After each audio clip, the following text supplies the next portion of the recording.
If you viewed this on video, the land and the magnitude of those floating islands, Yeah. you can't comprehend it by watching it on video or pictures. Welcome to the WDW Reflections Podcast.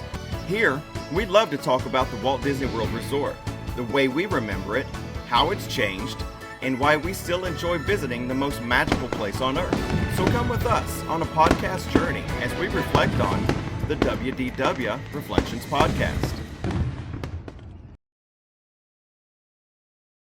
Hey, y'all. Welcome to the WDW Reflections Podcast, your unofficial guide through Disney World memories and their connections to the parks that we know and love today. I am Dewey, one of your hosts. With me today are my podcast travel buddies, Ron and Tony. Ron, I'm going to hand it over to you, buddy, and let you start the show.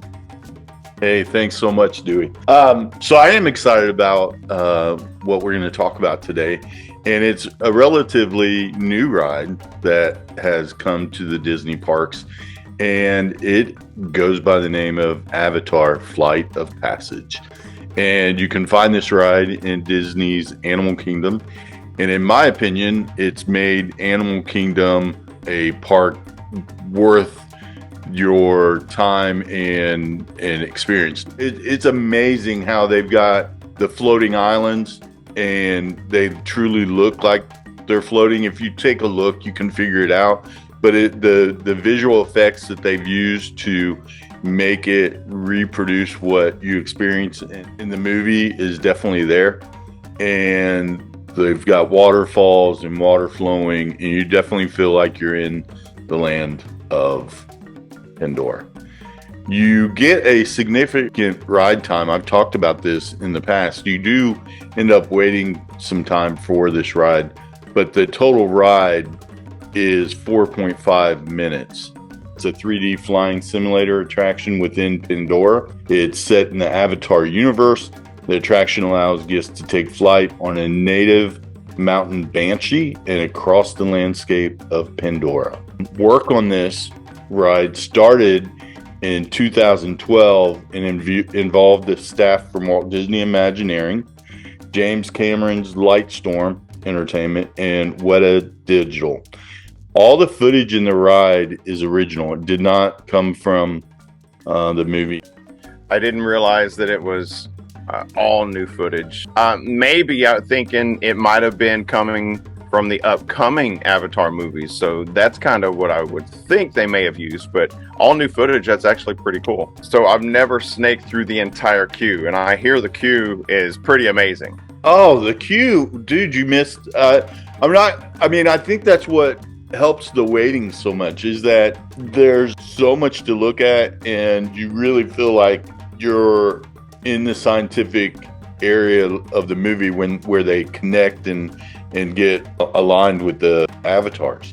It's a little overwhelming. The avatars that ride the banshees are extremely tall, so it's true to life size in the queue, and it's sitting in a tank because they're in water when they're acting it. I have you do that even in the fast pass line, but I haven't got to snake through the whole the whole complex. I hear it's pretty amazing, the theming and everything, because it's kind of built in like, you know how Bug's Life is in the tree and underground. So that's how this is built into the landscape of Pandora. And you're experiencing the floating.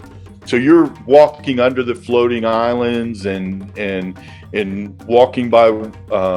That's part of the queue, the floating island. Yeah, it's part of the queue. That basically you can see it's so big that you're literally walking through the land of Pandora. I haven't yet to see this attraction, so I'm amazed listening to some of these details. And I can't believe I'm going to encourage this, but if you want to get more out of your park day, it may be worth the $14 or $15 that it will cost you to get the pass. I cannot believe I just said that. Are the wait times still that long? Yeah, they really are. It's kind of taken Disney by surprise that normally rides after the initial opening tend to just fall back into queues and get average wait times of that are more acceptable between 30, 60, even 2 hours. But this continues to have the longest wait lines. So it's entirely immersive, and you need to walk through it both in the daytime and the nighttime. Absolutely. Because it's a completely different experience in day and night. I'm looking forward just to being able to go to Animal Kingdom at night, because as I mentioned, the last time I was there, it's got to be over. Right? It was between 4 and 5, and I'm talking at least 12 years ago since I've been to Animal Kingdom. Yeah. So yeah. I mean, it's really neat. It's a nice trail. The lushness of the plants and everything. Yeah. I mean, it's beautiful there, and there's waterfalls and all kinds of stuff. And you can probably smell it too. Oh, yeah, they definitely have piped in some smells for you. They've definitely developed it so that you want to take pictures. I didn't realize the ride was only 4.5 minutes long. It feels like a 10-minute ride. Yeah, it does. You're on it. You really get bang for your buck. Does that bike move, or is it just? I don't mean just tilt back and forth. I mean, does it lift, or is it all stationary? It doesn't lift. You stay on the ground. I know one of the concerns my wife had was whether it would lift up like she's afraid like soaring. Oh, you're thinking of like soaring. No, it doesn't. You're on the ground, and what's cool is it's on a screen that is probably similar to soaring, right? Because it's a gigantic screen. You are on the ground. You don't get lifted, but what they do, they have a shield in front of you so you can't see when you first sit down. Do they give you a visor or something to wear? Yeah, you have 3D glasses. 3D glasses, but they're very unique glasses.